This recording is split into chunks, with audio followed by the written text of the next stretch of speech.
Another day, another basketball stories na naman ang pagkikwentuhan natin.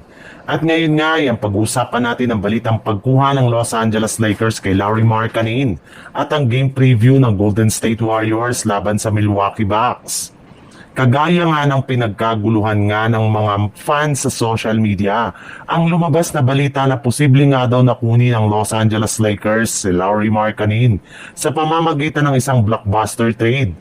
Hindi rin naman nga daw magiging mahirap para sa Lakers na gawin ang ganitong klaseng trade since meron rin naman nga silang sapat na asset para makipagnegosasyon sa kupunan ng Utah Jazz.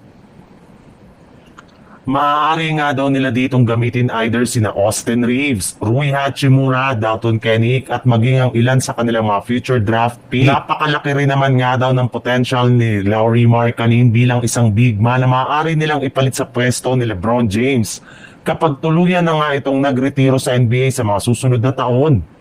May lumabas rin naman ngang balita ngayong araw na mismo ang Jazz na nga ang nagsabi na open nga daw ang kanilang front office na i-trade ngayong season si Lauri Markkanen.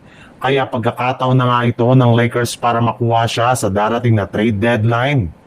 Sa ibang balita naman, kahit man nga nahihirapan sa umpisa ang Golden State Warriors sa kanilang game laban sa Los Angeles Clippers, ay nagawa pa rin nga nila dito na makuha ang panalo sa score na 98-78 sa pangunguna ni Jimmy Butler na nagtala ng 21 points, 5 rebounds at 5 assists.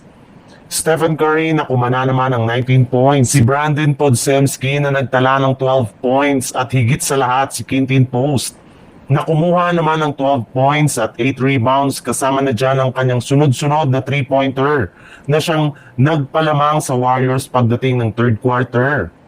At dahil nga sa kanilang pagkapanalo ay umangat na nga sa 4 wins at 1 loss ang kanilang kasalukuyang record sa standing ng Western Conference bilang ikatatlong seed.